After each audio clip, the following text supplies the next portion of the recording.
শিৱসাগৰ নাজিয়াত অগ্নিনাথ মন্দিৰ স্থাপিত হ'ল। অগ্নিনাথ শিৱ মূৰ্তিটোক এদিন দুদিন হ'ল চুৰ কৰি লৈ গ'ল। শিখা মজুমদাৰে হাই মনতে বহু দুখ পাইছে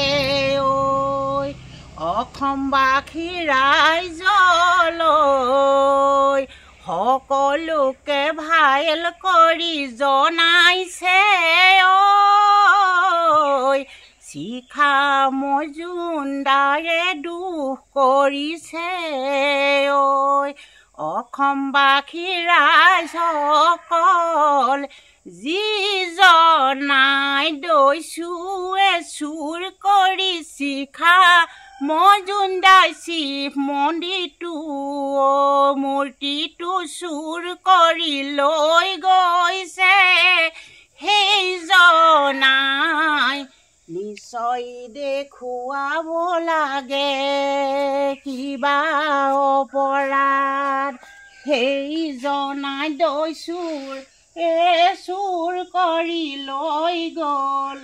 সেইজনে সকলো ৰাইজে আশীৰ্বাদ কৰক কিবা নহয় কিবা এটা দেখুৱাবলৈ।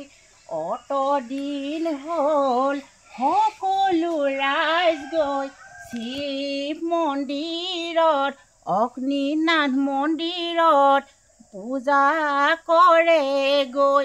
ঘৰৰ সকলো তাতে গৈ ধূপ ধূনা জ্বলালে মনৰ কল্পনা সিদ্ধি হয়। হে প্ৰভু যিজনাক দিছে সেইজনাক দেখুৱাই দিয়া কিবা এটি অসমবাসী ৰাইজক সেইজনাক কিবা এটা দেখুৱাবলৈ আপোনালোকে সেৱা জনক। অগ্নিনাথ মন্দিৰ শিখা মজুমদাৰ অকলে সহায় জনালে বহুতো সুখী হ'ব। সেই নৰপিশাচে গেলি মৰিবলৈ অসমবাসী ৰাইজসকলৈ। কৃষ্ণ কৃষ্ণ।